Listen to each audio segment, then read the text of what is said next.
Hey guys, happy Thursday. We love our Thursdays because that means we get to talk with our very good friend Ralph Michaels, wagertalk.com. The guy is a wealth of knowledge, and we love having him on the show.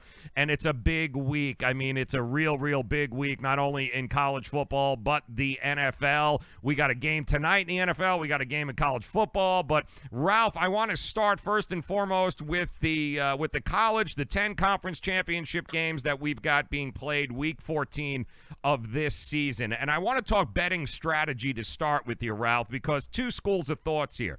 Number one, a lot of these games, we've got teams that are meeting each other for the second go-around this year. Another school of thought is fade the public in these games. A lot of these sharps will look at these type of conference games this time of year and go, wherever the public goes, I go the opposite way. Talk a little bit about both of those strategies heading into this weekend. Well, you know, if you follow me on Twitter, you're going to have the answer to the first. And, you know, it's at Cal Sports LV, and I love tweeting out a lot of these stats and information that, to be honest with you, a lot of the ideas just come from followers. They say, hey, do you have these numbers? They know I have access to a couple powerful databases. And, you know, the first is, you know, how many times have you heard it's tough to beat a team twice in the same season? Well, do you know what the numbers are? Do you know how many times that's happened? Or is that just hearsay and something that's carried over that you heard at a bar, or your friend who was betting a game told you that, and all of a sudden you believe it? Well, that's not true. Since 1982. So we have an incredible period of time there, you know, almost 40 years. And if a team lost the first game in a same season revenge situation, they've only won 28 of 32, or 46.7%. Wow. And they've gone 27 and 29 and won against the spread 48.3%. So it is false. It's not hard to beat a second team. It's not easy to beat a second team, obviously. But the team that won the first game and then has a rematch in the same season has won 53.3% of the games. Wow. And has covered 51.7% of the games. Now, I do have later tonight going on at Wager Talk, I will also post how they do in each individual situation, meaning what happens if they lost at home or as a home favorite or as a home dog, or what happens if they lost on the road as an away favorite or as an away dog. One example I'll give you of information that'll be on that sheet, there's only been 10 times that a team lost the first game as an away favorite. Well, I'll tell you this, that team is 9-1 straight up. Wow.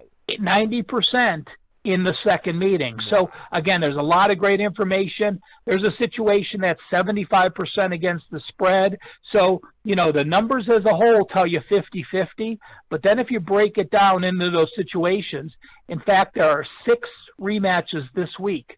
Washington against Utah, App State against Louisiana, Boise against Fresno, UCF Memphis, Middle Tennessee and UAB, and Texas and Oklahoma.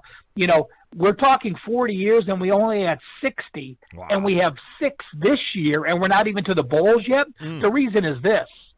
The Big 12 Conference never had a conference title game. Well, they play every opponent, so every year from here on out, the Big 12 is going to have a rematch. The Sun Belt plays one of those type of schedules. They're brand new to a conference title this game. You're going to have that situation happen more and more. So with every conference, this being the first year they have a conference title, these scenarios are going to happen more and more each year. Ralph Michaels joining us, wagertalk.com. Make sure that you follow him at Cal Sports LV.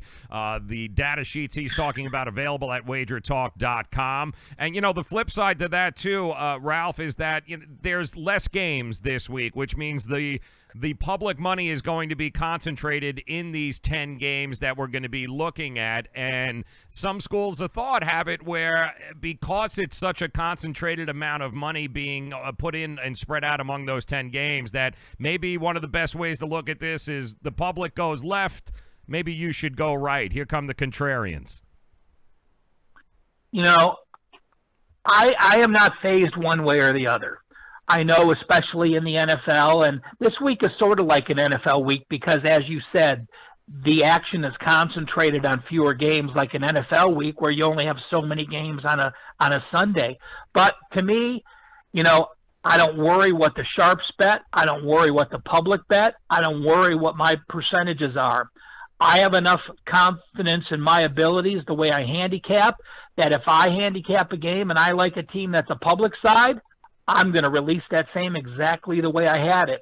If I like a game and it's a pros versus Joes game, it doesn't matter what side I'm on, I'm going to release it like I have it. So I have not put a lot of thought or study into the public money because to me, it just doesn't matter. If I like a game, it will get released.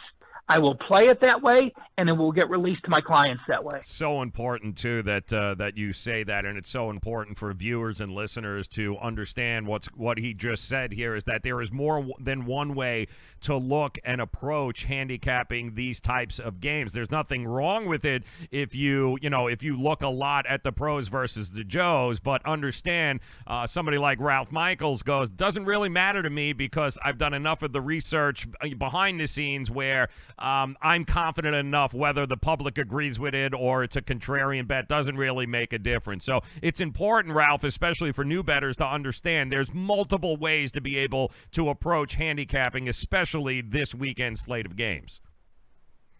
And again, you have a bunch of different handicappers out there. You have people that do it for a living like I do, and I may not put in more hours than every handicapper in the country, but I'll tell you what, I put in my fair share. So if you have that approach and you are that confident in the way you handicap, everything else should just be an outside distraction and not affect you. So again, I'm not saying that people haven't been successful fading money, especially in the NFL. It's been proven. Again, this isn't hearsay. This is something that when this much of public money is on a team in the NFL, it's going to lose over 50% of the time against the spread. And that's because so much of the public is an overreaction to what have you done for me lately. Handicappers aren't looking at just one game and overreacting to a 30-point win and adjusting a line 3 or 4 points the next game because of that. So much of the public money is just because it's overreaction from a great performance or a horrible performance the week before. Yep, recency bias. Ralph Michaels, WagerTalk.com, joining us. All right, let's dive into a few of these games. Ralph, we'll start, of course, Washington, Utah. Washington 11-1 versus Utah, I believe, all time. They've won the last 3 straight. They don't have a starting quarterback this week. Can Utah pull off the upset against a Washington team that, let's face it, hasn't lived up to expectations this year? I don't think so. And one thing I certainly look at when you have these type of rematches is how the teams played against each other. And to me, that's the most important factor. Well, let's look what happened earlier in the year. They played each other game 3. Washington was a 4.5-point favorite at Utah. So that means if they were playing in a neutral setting, they should be about 7.5. Well, they beat Utah 21-7. They had a 66-yard edge, and they basically dominated that game. They did not allow Utah to do anything. Their defense was great. They had a 14-7 halftime lead, shut them out in the second half. So fast forward now to this conference championship, and people think, well, Washington lost 3 games this year. They're pretty bad. Well, the losses were to Auburn by 5 points, at Oregon by 3 points, and at California by 2 points. So this team is 10 points away from being undefeated. This team is now one of the healthiest teams in the country. They were without an All-American left tackle. He's been back the last 2 games. They were without their leading receiver for 7 games, the tight end. He is now back. And on the flip side, you have Utah without their starting quarterback, Tyler Huntley. He's out for the year. Zach Moss, 1,100 yards rushing, 6.1 yards per carry. He's out for the year. Both of those guys were available in the first game. Washington getting 3 all-conference, all-American type players back in this game that weren't playing the first game. I do not understand this line. I like the Huskies tomorrow. Yeah, Washington -5 currently right now, over under 45. That's an 8 o'clock start. Also, you know, the MAC is looking at a pretty interesting game too. Northern Illinois taking on Buffalo, and I know it's not necessarily very popular, Ralph, for people to spend a lot of time looking at MAC action over the year, but MAC has been pretty profitable this year, especially if you've been following these two teams. You've got an under of 51, Buffalo 3.5-point favorite. It's indoors at Ford Field. What do you like about this game? You know, this is a game where I do follow the MAC closely. Obviously, I was born and raised in Cleveland, working for North Coast and Phil Steele. We're located in Cleveland, where the MAC headquarters are. Used to be friends with several of the MAC coaches. They didn't know what we did as far as handicapping goes. So, again, the MAC was something I was very, very closed in on. I really don't have an opinion on this game. And the line is where it's at with Buffalo. If this line was made 3 weeks ago, it would have been pick at best. But Northern Illinois has had 2 poor games. Well, they already clinched their spot a couple weeks ago. Buffalo had to win last week to get their spot, and they did so handily. When you look at their common opponents, both of these teams played 6 common opponents. Against those teams, Northern Illinois was plus 74 yards per game. Buffalo only plus 24 yards per game. Not one of my stronger plays, but if I had to make a pick, I mean, obviously value with the dog. Again, the what have you done for me lately scenario. And let's, if we look also talking about injured quarterbacks as well, UCF taking on Memphis. It looks like there's a lot of money going the other way now because of the fact that we're looking at what, a freshman quarterback taking Milton's place. Just a horrific injury, a terrible way for the season to end for UCF. But should we be fading UCF that much at this particular point? You know, again, this is another one. If you look at the opening line, you have UCF that was about an 11-point, was a 5.5-point favorite at Memphis. So if you just take 3 for home value, UCF should be 11.5 points this week. Well, is the quarterback worth that much? Yeah, I think he is. I think he's one of the most valuable quarterbacks in the league. Now, that doesn't mean I'm gonna go away from playing UCF. I don't mind playing a backup quarterback when he's making his first start. You don't have film on the player. Last week he came in, he wasn't ready for the playbook. Now he's taken snaps behind the number 1. All year he's watched McKenzie Milton. He knows the playbook. I do fade a new quarterback in their second or third start because the defensive coordinators now have the tendencies of the players and now know how to defend him. You know, this game, again, is a toss-up to me, but it's not an automatic with a new quarterback in, especially when he's been on the team and has been through 11 games or 12 games of action. He's played in 4 games this year in mop-up duty, so he's not like a brand-new quarterback. You know, and prior to last week, he was 5 of 14 last week. Again, tough coming in on the road at USF on a short week Friday. But on the year, he's 21 of 43 for 174 yards. So he's not a freshman that hasn't taken any snaps.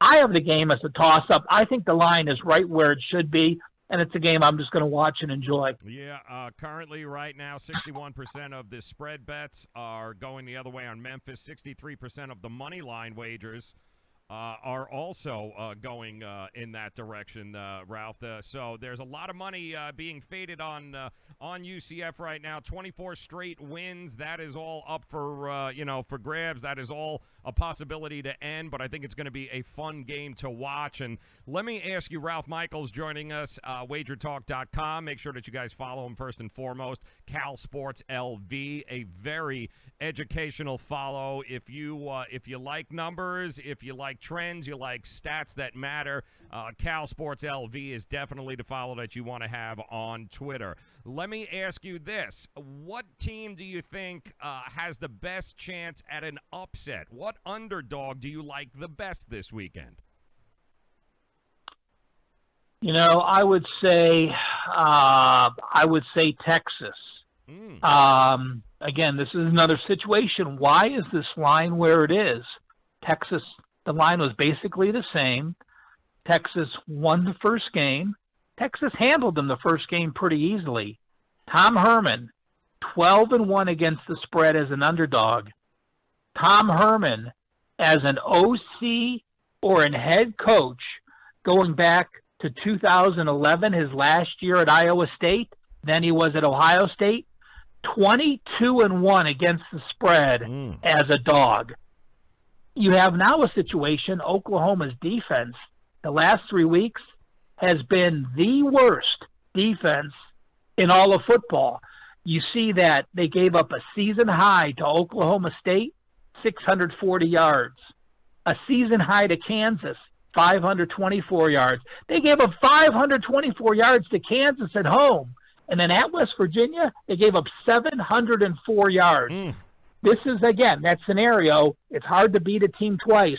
Well, if the team's the better team anyway, the better defense has an offense that's improved enough to score and is getting over a touchdown. Not only do I like Texas, again, I think they're a very live dog to pull the upset. Who would you, Ralph, if you were a betting man, and we know that you're not, but if you were a betting man, Ralph Michaels, WagerTalk.com, joining us. I sure am a betting man. Why would you say I know? Why would you say I'm not? I was being completely facetious there, Ralph. We all know you're a betting man, my friend. But I was wondering, who are your four? If we're going to wake up a week from today or 10 days from today, whenever it is that they announce the big four that'll be playing for a national championship, if it's not Oklahoma and they lose, who are your top four do you think we're going to end up having the handicap to play for a national championship? I don't think there's any question. Bama's in, Clemson in, Notre Dame's in, and it comes down to Oklahoma or Ohio State. So that's it. That's the only scenario. The only thing that can screw up that scenario right there is if Georgia beats Alabama, then you have Georgia, Alabama, Clemson, and Notre Dame. Oklahoma and Ohio State are both out. If a one-loss Alabama team is there, they're going to get in. And the SEC champion is going to get in, clearly. Now, the funny thing is, as you know, we've talked about it on the show, I'm a huge Ohio State fan. From the state, have always been a fan. And, you know, what's best for the Ohio State program? It's probably if Oklahoma wins and Ohio State wins and Oklahoma gets in, because then you're a 12-1 Ohio State team. You're going to go to the Rose Bowl. You're going to beat Washington. You're going to be 13-1, incredible. If you get into the playoffs, you then may end the season on a loss you're going to be up against Alabama. You're going to be the 4 seed. If Alabama wins, you're the 1 seed. And, you know, you're going to be a 14-point dog. And, you know, you may cover the game, but you're going to lose the game. So, you know, a couple of years ago when Ohio State played Bama and Ezekiel Elliott broke it through and they went on to beat Oregon, I was confident in that Ohio State team that they could beat Alabama. It didn't concern me with Cardell Jones. You know, you had a guy making a second start at quarterback. But this Ohio State team, even though they mauled Michigan, I just think it would be tough. So, you know, even though I'm an Ohio State fan, it's weird to say that I think Oklahoma, if they win this and Ohio State wins, it's better for the program and recruiting that they don't get in. They can use that as a chip on their shoulder moving forward that we got screwed and then end up the season 13-1, probably the number 2 team or number 3 team in the country, you know, in the final polls. So and we could possibly see 2 SEC teams playing for a national championship if Georgia does pull up the upset over Alabama. Is there any way to keep Georgia out at that point? No, if you have an SEC team, I think the SEC champion is going to go in. You know, no matter how good these other conferences say they are. I mean, the SEC is still the king, and if this Georgia team does beat Alabama, you've got a one-loss SEC champion. They are in, no question. The only way they wouldn't have been in is, let's say, you have a couple undefeated teams, but you don't. So what are you going to have in? Are you going to have a one-loss SEC champion over Ohio State or Oklahoma? Absolutely.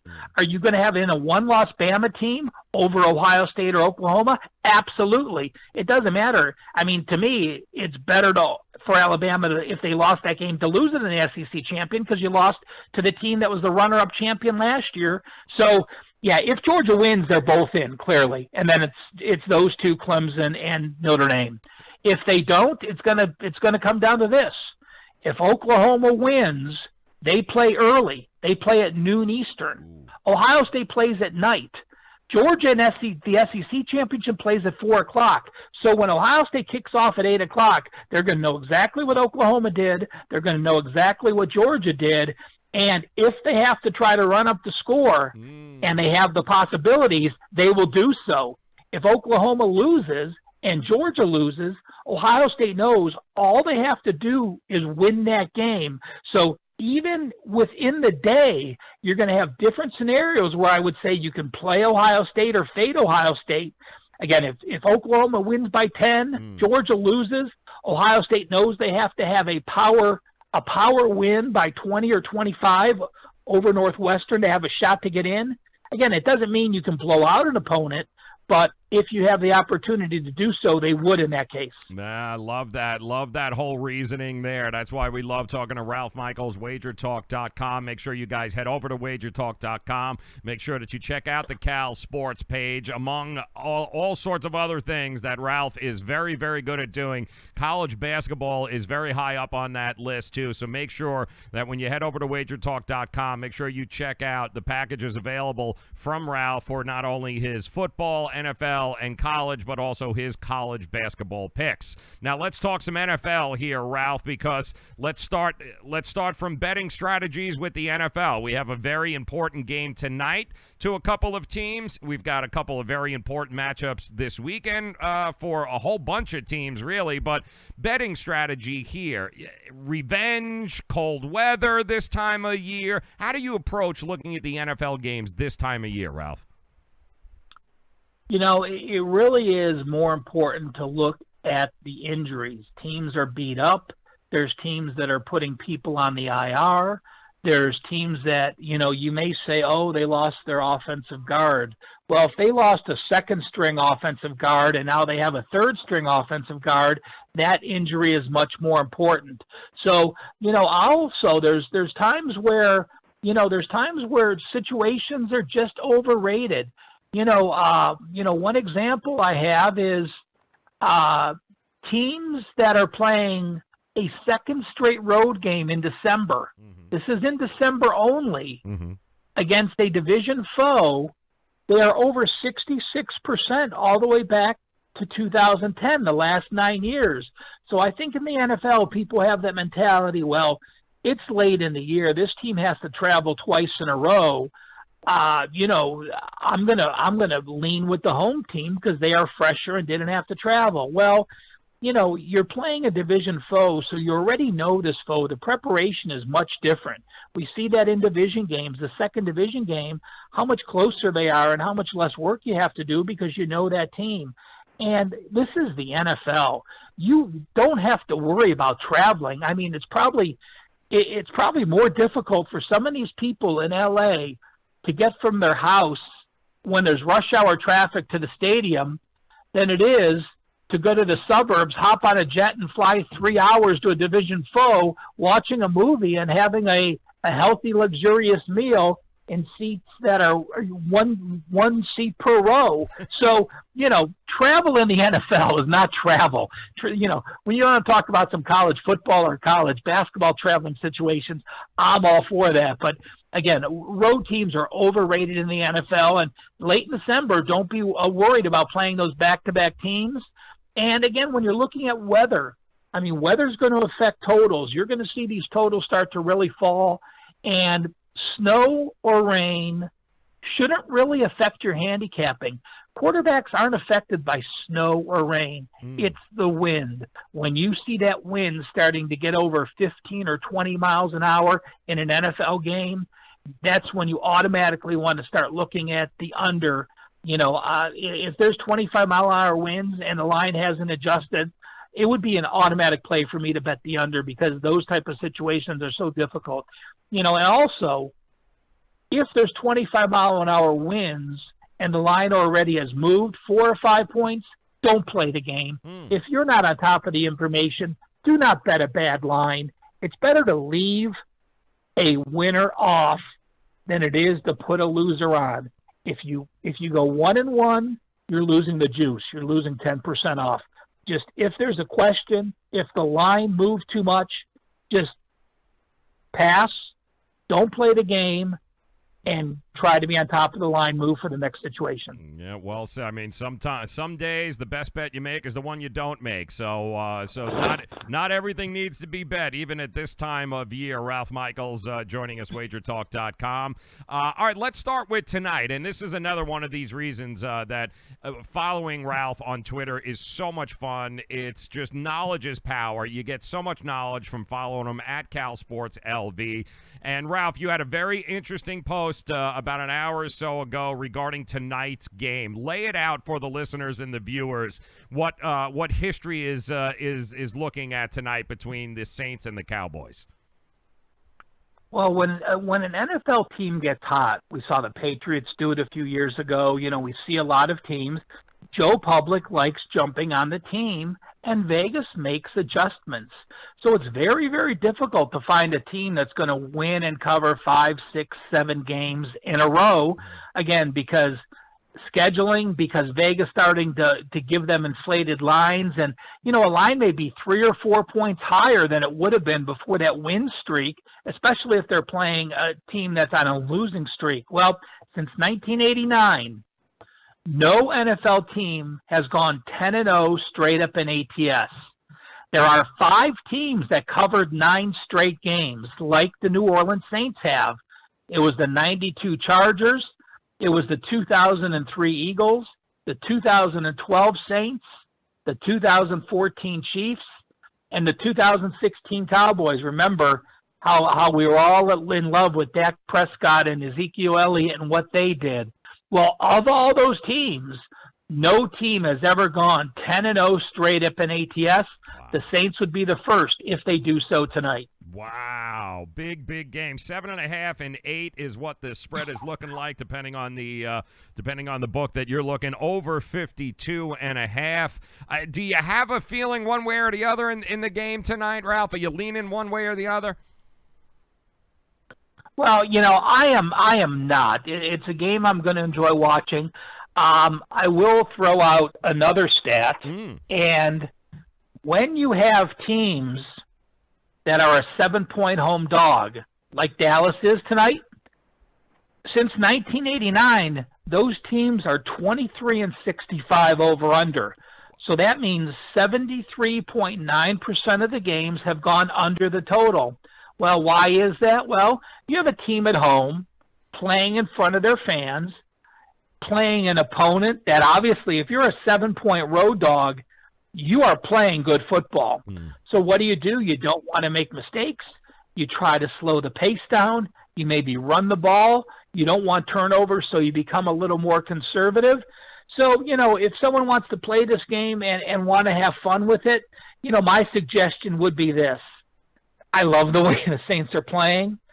I would do a teaser, and I'm not a huge teaser fan, but for my customers that want action on a Thursday or Monday night, I've seen some of these games tonight down as low as 7. So whatever you find, 7 or 7.5 or 8, I would tease New Orleans minus the 1 or 1.5 or 2 points, and then tease the under 58 or 59, and think that you can have fun, watch the game, and have action that I think is a viable play move for this evening. Great suggestion there. All right, let's take a look at a few more games. Let's look at some of these upper echelon teams. Teams like the Kansas City Chiefs on the road at the Raiders, laying 15. And if I'm not mistaken, I think Andy Reid is coming off a bye, and I'm sure there's a statistic somewhere in there, Ralph, that tells us Andy Reid off a bye is just Andy Reid off a bye. Can we agree on that? Yeah, there's no question he's been profitable in that role. He is 16-3 straight up off a bye, but again, now you're talking a crazy type of historic number. No one has been an away favorite of this many points since 2007, I believe. It was the Patriots in that. You're looking at a situation, though. I do have a stat for you. Teams that are on the road and scored 35 or more points in their last game and lost 28-8 against the spread. So you are talking 25 plus years of action. You're talking 36 games of action, and you have 78%, almost 80% profit in this role. Now, if you remember, KC lost that historic game. They scored 50 points and lost, the first NFL team to do it. So it certainly fits in the scenario. But, again, the system, if it ever occurs again later in this year, you have to be on the road this week, and you had to have scored 35 points or more and lost the game. Then you are 28-8 in this situation like KC is this weekend. Wow. See, those are the kinds of stats we're talking about. WagerTalk.com. Ralph Michaels joining us. Another one of those upper echelon teams, Ralph, the Rams, laying 10 on the road as well at Detroit. What do you think of this game? You look at the Rams, and, everyone remembers what they did early, and they were a very, very dominant team. But they're actually 1-5-2 against the spread the last 7 weeks. What happened is because they became a fan favorite, they were the Super Bowl favorites. Everyone jumped on the bandwagon, but last week against Kansas City, they got outgained by 91 yards. At New Orleans, they got outgained by 4 yards. They were a favorite at home against Seattle, a big favorite. They only had a 42-yard edge. And against Green Bay, they only had a 57-yard edge. So in their last 4 games, yes, they're 3-1, but 95, I'm doing the math right now, 99, they've been outgained by 4 yards in that game, or they've been outgained. So if you've been outgained, or you're basically even in far yardage, that's a 2-2 team. So there's some value playing against them in this role. I'm not high on the Lions, but Stafford threw that pick 6 on Thanksgiving.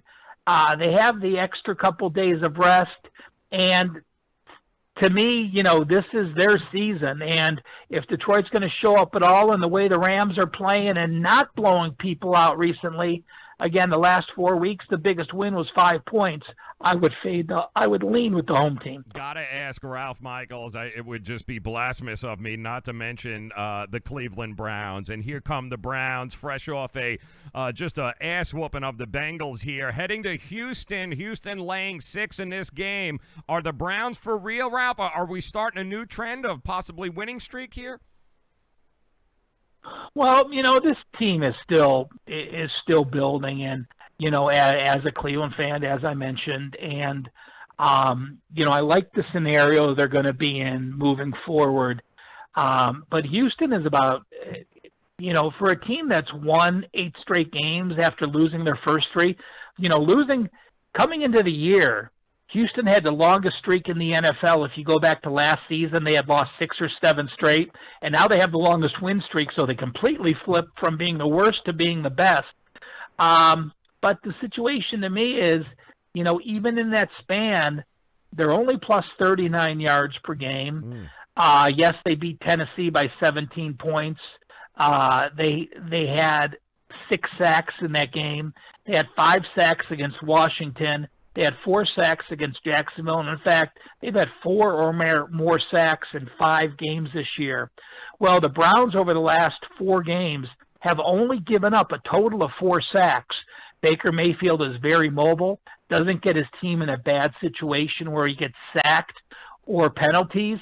I think Cleveland can be in this situation and perhaps hang with them, but I also want to not jump on the bandwagon because prior to last week, Cleveland had lost 25 straight road games. They were 1 away from setting an NFL record, which is the Detroit Lions.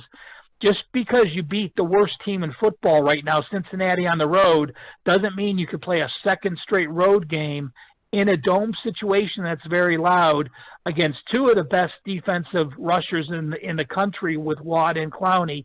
So, again, it's not a play I'm going to have a play on. I'm rooting for the Browns with my heart, but if I had to lean with a side with the spread, all of a sudden people have become Browns fans after back-to-back wins. Going on the road against Houston's a little different scenario. All right, and one final one before we let you go, Ralph. NFC East fans, Giant fans, Redskin fans, Cowboy fans, of course, tonight, and Eagles fans, the Super Bowl champions. They're still in it at 5-6. In fact, I think the good news is 6-5 is currently the 6th seed in the NFC. So Washington, Philadelphia laying 6.5 at home. If Philadelphia loses, chances are their season is over here. But can they cover at 6.5 at home against Colt McCoy and the Washington Redskins? You know, unfortunately, I'm going to be not much help to our listeners giving us a play in this game. You know, Alex Smith this year completed 63%. He had a 10-5 ratio. Colt McCoy this year completing 60% with a 3-3 ratio. For this week, I'm going to put the buy sign on Philadelphia. It's a situation where they had to come from behind last week. They were down 19-3. They come back, you know, and they do what they have to do. They have a 22-3 edge coming down the stretch. And Washington on the road, Washington on the road only averaging 338 yards. They're getting outgained by 36 yards per game. In this situation, playing off the Dallas game and then traveling again for a second week against Philly.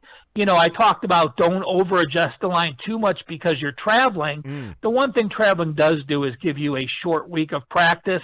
And when you have a newer quarterback like Colt McCoy and you're trying to put more things into the game, it's tough to do.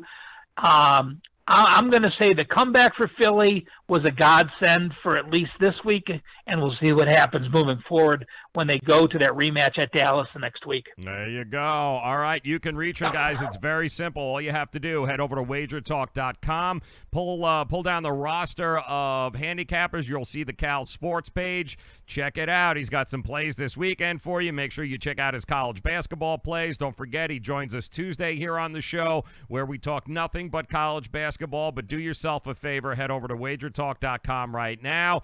Get yourself on the Cal Sports page. Start getting yourself in on the alerts. Get yourself in one of those packages. Very affordable right now to be able to do that. Plenty of money to be made. And also make sure that you follow Ralph, Cal Sports LV, at Cal Sports LV. He is the man, Ralph Michaels. Ralph, always a pleasure talking to you, my friend. We'll talk to you again on Tuesday. Good luck this weekend.